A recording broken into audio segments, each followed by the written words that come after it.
I don't have a prepared speech like I do when I go to a lot of organizations, because telling the Heller story, I just don't think is that important anymore. And I appreciate the round of welcome, but in my legal team, if it was a chandelier, I kind of call myself the dim bulb. And you got me.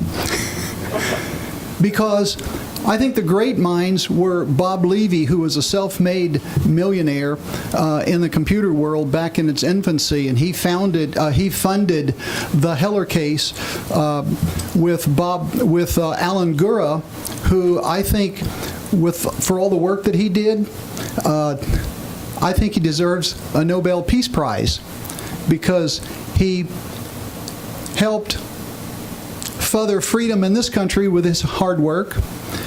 And he wasn't too impressed, because he's kind of like me. He just kind of does what he does. And then there was another great mind called Clark Neely. And he is so great that whenever anyone faces him in the courtroom, they say, "Oh no, I'm up against the alligator today." Then there was another fella that was the architect of the case. His name was Dane von Breikenrickhardt, and he was a medical doctor running 4 hospitals. And he gave it up, sort of on principle, like the reason I left Wall Street. The government was becoming too involved in what you're doing. And he said the government became too involved in the doctor-patient relationship. So he quit and went back to flying combat airplanes back and forth to Europe.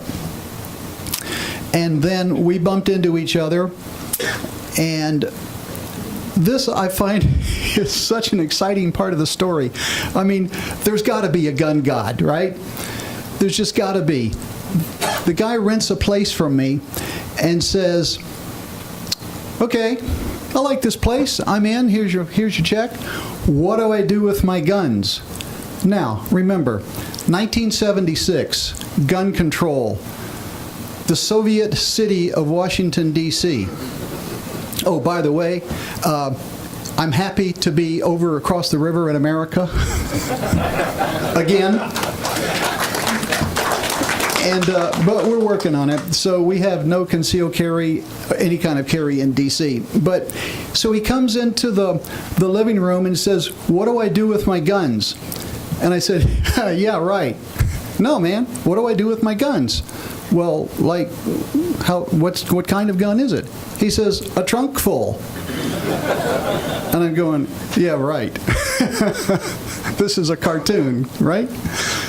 And he says, "No, man, I'm on the Olympic shooting team. I've got a trunk full of guns." And I said, "Man, you've got to get those guns out of Dodge City or we'll both be in prison." And he said, "Yeah, right." And finally it sunk into him. He realized he was in the freest country in the world with a Second Amendment in the Constitution, and he could not own a firearm. And that kind of presented a mental problem to a brilliant person. So it started from there, and that's kind of the end of that story, because what I like to do is, I know we have a room full of comrades here today, right? Welcome, comrades.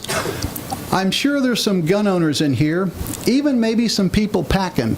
So when I come to America, I feel safe, especially in this room, because people that are packing don't raise their hand and say, "Yeah, man, I'm a gun owner." They just sort of maybe move their elbow a little bit. So I know I'm safe here. But the reason I'm here today, at the invitation that I received from LI, oh, by the way, if I forget, I'm a product of LI about mid-90s sometime.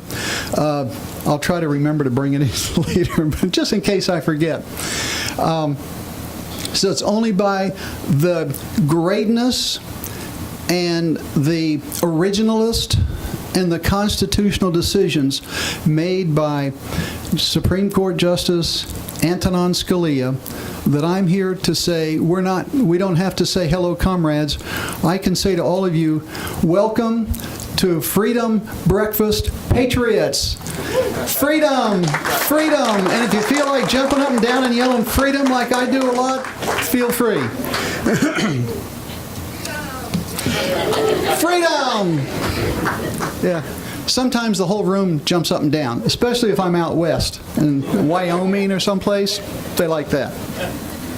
So, what's today? The 6th of July. Only 2 days ago, the Washington Times republishes every year the Declaration of Independence.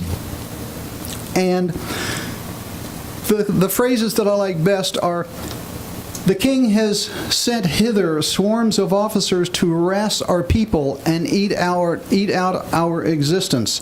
That means, in today talk, overregulation and too high taxes. "And he is affected to render the military independent of superior civil power." Now today, if that was published brand new, people, those guys back then, the Founding Fathers, we call them patriots today. If they publish that today, there's part of the political spectrum that would call them, can you see this out there? They would call them selfish and haters. But fortunately, that document stays with us today. What I'd like to do is, instead of telling the Heller story, I'll have a Q&A and someone can ask me a couple of questions maybe later. But what I think is more important than the personal story and how we did it is topic number 1 is why we need to be armed. Topic number 2, question and answer. And then topic number 3, how many people would like to know that they're on the right path when they're pursuing success in anything political or otherwise? Okay? The first time I came up with this, I was on a college campus, and I said, "There's an app for that." And they were really impressed. I mean, like, 70-something years old, an app. So to start off, I think the reason we need to be armed is because we have tyranny, we have criminals, and we have government. But of course, I repeat myself a couple of times. Why we really need to be armed, if you study history, and the short version, my history goes back to Mao Zedong, who said, "All power comes from the barrel of a gun." That was a real light bulb when I read that for the first time. And then Stalin said, "One man with a gun can control 100 men without a gun." Whoa. And then Hitler said, "Only fools allow their enemies to have guns." And in today's political environment, who are the enemies? The enemies are we the people. And to show you how that works, we have something that, if you don't know history, we all repeat the mistakes repetitively. So when I learned there was something called the Cycle of Bondage. Does anybody familiar with that phrase? Cycle of Bondage. I see some yeses. Any more yeses? Oh, great. Okay. For those that don't know, this is one of the most powerful things to control your thought process I think you'll run across in a long time. It's called the Cycle of Bondage. Can you see that in the back? We can make reproductions and maybe a close-up on camera if you look at it online. It goes like this. All people start out in bondage, in slavery. Then there is a rebellion. Then there is freedom. And after freedom and prosperity comes apathy. And it seems to be applying today because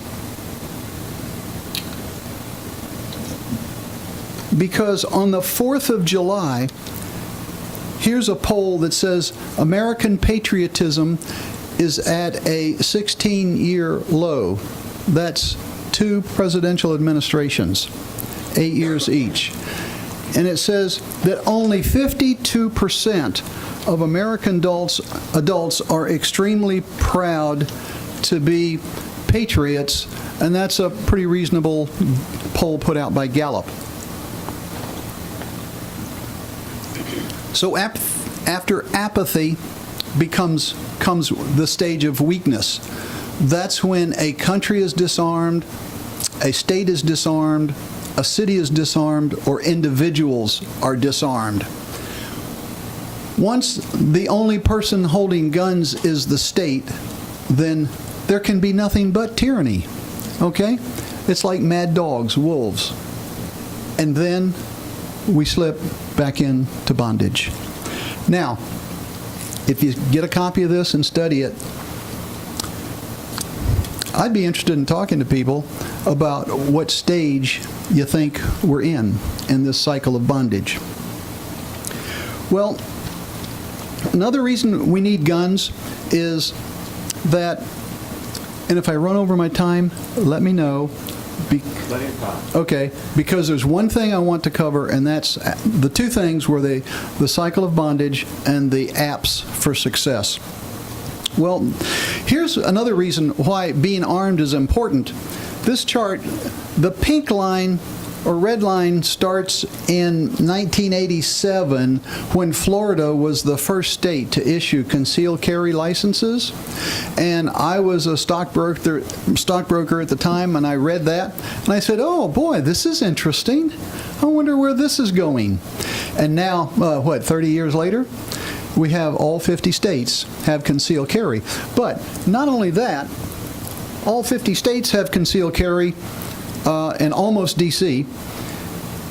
As the number of guns, firearms ownership in the country has doubled over that 25-year period, the actual homicide rate has gone down by half. So you double the guns, you cut the homicide rate in half. That's why we need to be armed. Now, the liberals, and is this a non-political institution? Can I say liberals? You have freedom of speech. Thank you. Just didn't want you to get upset tax-wise. The newspapers, the faux media, or the phony media would have you believe that murder rate is up. In fact, murder rate is down. What you see up is cities, Democrat cities, liberal cities, run with large welfare populations. You find that that's where the homicide rate is the highest, exceptionally high compared to the rest of America. There was a poll that showed all the civilized countries in the world. It showed that the lowest homicide rate, if you take out the Democrat cities, is not Sweden and Norway or Japan or South Korea. It's the United States of America, because we have a Second Amendment. That's really hard to believe, because who do you believe? The truth or your lying eyes when you read the pretend media? And that's why the Leadership Institute is so important, because you help train young minds to get the truth out there. But you have to look for it. It's buried. All right? My 2 favorite, I used to read about 8 newspapers a day, and I had to discard the Washington Post. I never read the New York Times, of course. And I winnowed it down to the Hill, Politico, the Epoch Times, and the Washington Times, and the most reliable newspaper of all, the most consistent newspaper of all when it comes to both sides of the story and truthful news, is the Wall Street Journal. Okay? And when I see something in the Wall Street Journal, I pretty much would stake my life on it. All right? And that poll was issued in the Wall Street Journal that showed America had the lowest homicide rate of any countries once you eliminate the Democrat cities, and therein lies the problem. So government is the problem too. Why? because the government is the biggest gun runners into Mexico in the country for the purpose of besmirching gun owner citizens and a few gun stores to make it look like we're all bad guys because we exercise our Second Amendment. Recognize this guy? Don't boo. Assault weapons, he said in October 2004, have only one purpose. It's to kill people. Now, the female friends that I have that own ARs, they say, damn that, I want it to protect my life. All right? So that shows you two different sides of politics in the country. And he also said in 2008, I believe in the Second Amendment. I remember him saying that. I believe in people's lawful right to keep and bear arms. I will not take your shotgun, rifle, or your handgun away. And if you like your doctor, you can keep it. Government is the problem. Even Russia is smart enough to close their borders to try to keep the terrorists out. Okay? Ours is a paved highway. As a matter of fact, I heard just a couple of days before 4th of July, the FBI said that of the Middle East people coming across the borders, I don't remember if it was legal or illegal, but he said it was basically 17% of Middle Easters coming to America are terrorists. So if the government, El Presidente, is inviting 100,000 in a year, that's 17,000 terrorists. In a couple of years, you have the same size army that we had in Iraq when we broke up the furniture there. I just can't imagine what kind of damage your kids and grandkids might be in for. Government is the problem. This is July the 5th newspaper. What's that? Yesterday. ICE releases criminals back into the general population. It said that they have 35,000 immigrants with criminal records awaiting deportation back to one country, Cuba. Okay? In February of this year, the ICE released over 60,000 criminals, turned them loose out of the prison onto the general population of our country because they'd run out of space to warehouse them. Folks, now you know why Brian Wren and I and some others work so hard to get concealed carry in D.C. You're fortunate you have it here in America because you don't know when the ship is going to hit the sand. What city, what country? The scandal of education when the government cartel has a monopoly on education. It's a scandal, says this opinion piece, Juan Williams, and he's a Democrat. Okay? Sometimes even the Democrats get it wrong, like a stop clock. But Juan Williams, I'll have to thank him for that. I really didn't pay attention until just now. When you're on welfare in a big city, you don't have the incentive to work hard and be productive and join the meritocracy society. So if you want a pay raise, what do? You go find a gun and you mug somebody. Okay? Consequences be damned. And if traits are passed on from father to son, if they have a father, if the father was a criminal, what are the chances? Freedom is not taught in schools today because of the government monopoly. I like to say cartel monopoly, the other cartel. A study showed, well, we've known that civics was taken out of our junior high and high schools, most of them, about 20 years ago. And it's saying, in this article I just read, it said only 23 of the top 50 colleges have any kind of civics requiring a single credit hour. The rest of them don't. Today, in Russia, just like in China, I think we're approaching, well, you all figure out how close we are to approaching that state of control. Russia has, just like China, internet control and they call it under the guise of surveillance for anti-terrorism. But if you do any kind of religion, there's broad limitations for missionary work, including preaching, teaching, or recruiting of any kind, and you certainly can't do it on the internet. Now, I sort of think that these people that have the religion of climate change, I think we're in the same situation there, because those people and their religious belief, Loretta, the Attorney General, was trying to put them into jail, bring charges against for anybody that disbeliefs in their climate change version of control. Bribes are still illegal. What I got a kick out of right here in Virginia, America, your current governor did bring charges against Governor McDonnell, and they were so false and egregious that the Supreme Court voted 8-0 that this was nothing more than a witch hunt, and they were using current laws for corruption, just like the White House administrations used the IRS as a cudgel to keep people in line. And another reason we need to be armed is the society is going bonkers.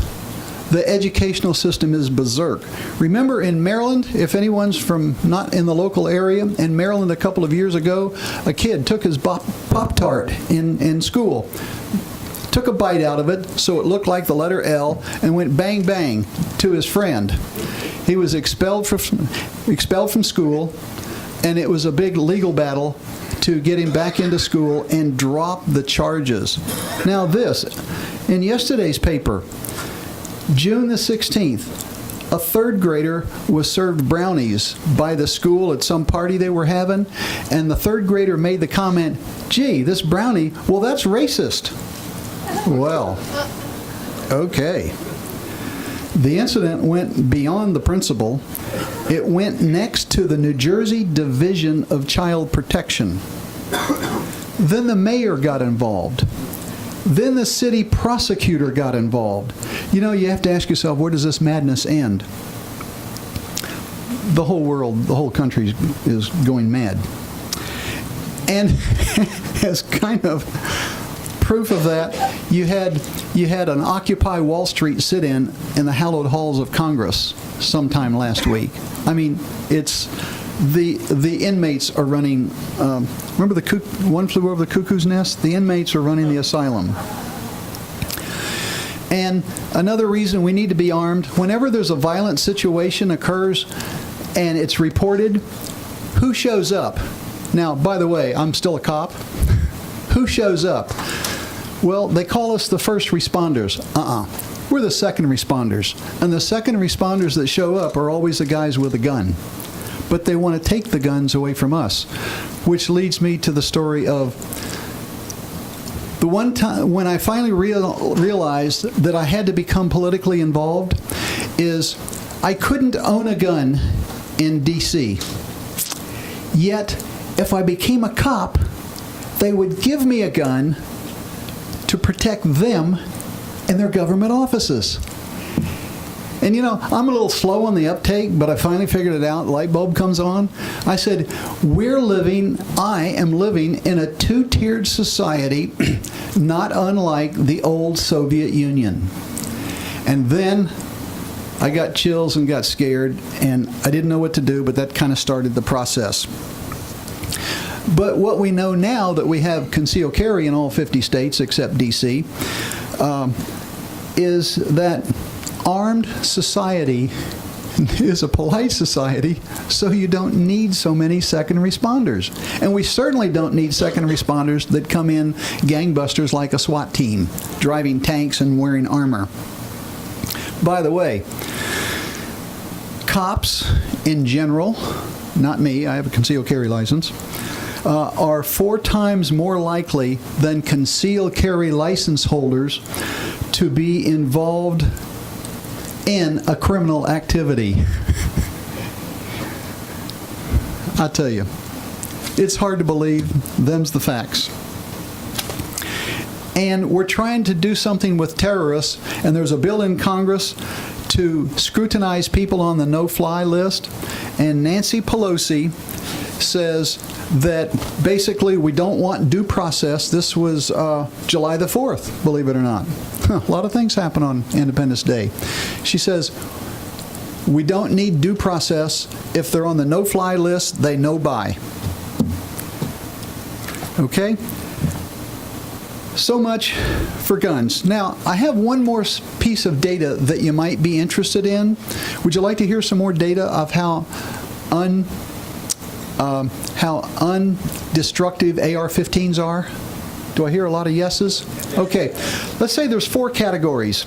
We've got hammers and clubs, hands, feet, and fists, and knives and rifles. Okay? How many AR-15 owners do we have in here? Bunches? Okay. You'll appreciate this. Okay, out of those 4 categories, knives, body parts, or clubs, or rifles, what do you think is the most common used instrument in homicides?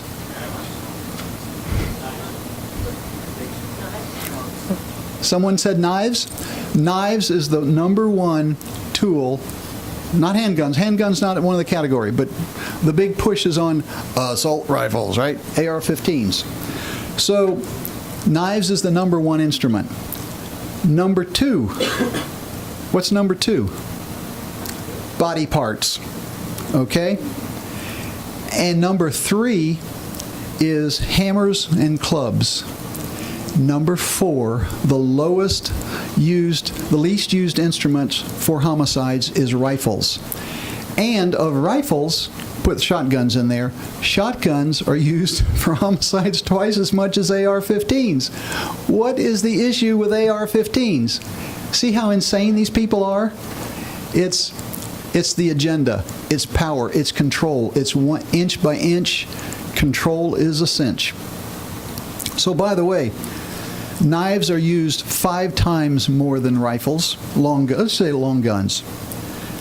Hands, feet, fist, body parts are used twice as much as long guns, and 1.5 times more hammers and clubs are used for homicides than rifles. And AR-15 is the least of the rifles. So much for why we need to be armed. This beautiful male and female sculpture work of art is what started the whole process. Can you see that in the back? I'll leave it up here so you can take a look at this American work of art. So with that, we'll take a couple of questions before I finish up. Okay, first hand. Yes, sir. Don't ask me a legal question. My lawyers aren't here. Yes, sir. Just on what's going on in Congress this week, I'm curious if you have looked at and have any thoughts on the legislation being pushed by Speaker Ryan, which seems to be constitutionally deficient, just like the Democrat proposal, because it says you lose your Second Amendment rights if you've been investigated by the federal government, and it requires a showing of probable cause, not proof beyond the reasonable doubt, which, while it does give you access to an Article III court, still seems like a lower standard for losing a constitutional right. Mr. Lawyer, here's the answer to your question. Okay? 4th of July newspaper. For Pelosi and et al., it's not enough, whatever it is. If it was totally constitutional, it's not enough. It's never enough. Welfare is never enough.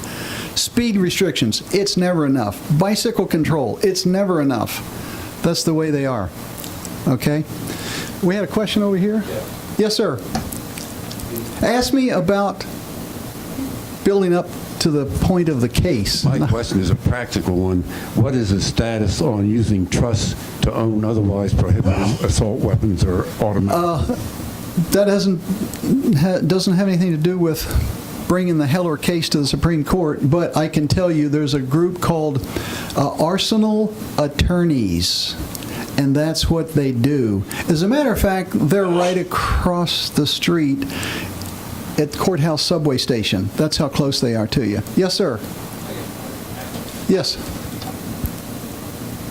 One common argument that I hear from the left about gun rights is that they're afraid that citizens get to use weapons such as bazookas or landmines. What is your counter argument on that? Because I'd like to know. Owning tanks in America is legal if you can afford it. I'm not sure about Stinger missiles, but, you know. My issue is I want to protect my household. Yes, sir. Anything in the back? Go ahead, sir. Carl Gollivan. Are you a lawyer? I'm not a retired investigator, though. Okay. And maybe a way to lessen public anxiety about guns, instead of approaching the concealed weapon issue, what if, is there anyone in Congress who would support reinstituting a civilian marksmanship and mandatory firearm safety training for high school-aged kids? And I think it's interesting. That's a good question, okay, because you've touched my heart there. Because when we started a long time ago, most people don't know this, certainly anybody outside the Beltway, but all the D.C. high schools at one time had an ROTC firing range in the basement. And if I was young enough and had the backing, I would be out there really pushing the reinstallation of that program. I love it, okay? Because if you take the mystery away from firearms and you realize that you have to have a driver's license to be safe in a car, and you need training to be safe with a firearm, kids respect that. When I travel anywhere I'm in the city and I talk to kids, to parents about their kids, I ask them, or ask the kids, actually, I prefer to talk to the children. I ask them if they have their first gun yet, and their parents go to sort of the eyes sort of widen. I say, hey, it's okay. In West Virginia, ma'am, sir, do you know what age they get their first firearm? Generally, the lowest I've heard is about 7. Anywhere from 8 to 11, they get their first .22 rifle, or at least start off with a BB gun. And I had a girl at a gun show tell me she bagged her first deer.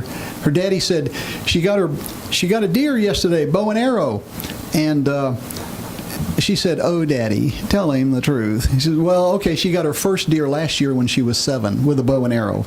And my buddy had been tracking a deer for hours and couldn't get close enough. Okay, so we have one last thing here.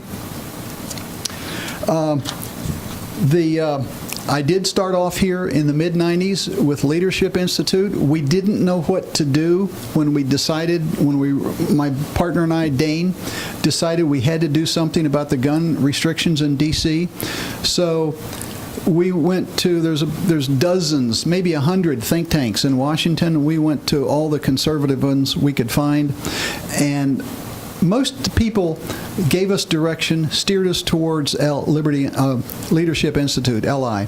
So Dane and I both came here, and we took a fundraising course, and we took a publicity course, and that's sort of pointed our head in the right direction. And 20 years later, we ended up at the Supreme Court for the short version of that story. But now, how many people would like to know the path to success? Nobody? Okay. How many have heard that it's one word called work? Okay. Well, there's merit to that, but how do you break work down? Okay, there's an app for that. After we accomplished our mission, I'm saying, I think look, I wasn't a politician. I'm not a lawyer. But I knew something good had happened, okay? And it didn't sink in for a couple of years how great this was until you start applying what you did to what's occurring in the world. And I went to New York for a speech, and Alan Gottlieb was there from the Second Amendment Foundation, and he said, since Heller, there's been 75 court cases with the Second Amendment, on the Second Amendment, using his decision. I'm going, what? I thought maybe 2 or 3, but 75, and now someone earlier said 150, it boggles the mind. So I had to figure out, what the blazes did we do? Well, looking back, first of all, we talked, my buddy and I, the doctor lawyer now, and to show you his commitment, when he got out of law school, he didn't take the bar. Okay, we got him into Georgetown Law School. He didn't take the bar. He said, I just wanted to know how to get our Second Amendment case where it belonged. Okay, and he's not a lawyer now. Wow. Think about commitment. We talked about being angry a lot, and I've found out that anger is helpful. Not mad and berserk and insane, but just angry. Okay, when people steal your paycheck, you get angry. And they take more and more, you get more angrier. Or if they start taking away your rights, your freedom of speech, your Second Amendment, you get angry. And when you get angry, you start doing things. Well, what do you need? Okay, if you want to write these letters down, A, P, P, P, P, S. Okay, apps. Looks like this. What's 1 and 1? You ask most people what's 1 and 1, they say what? 2, right?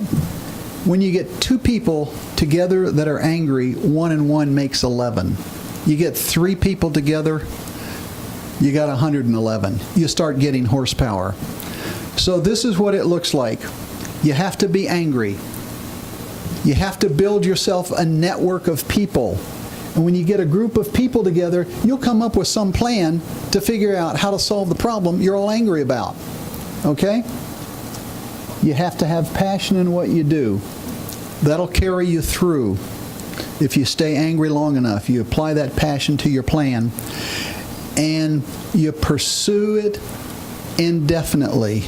If you know what you're doing is right, and you know you can get there, and maybe all you need is funding, or some guidance, or some more legal advice, you'll eventually have success. Okay? That's work broken down into the steps that I think applies to any political situation that you're in. Thank you. Great to be here.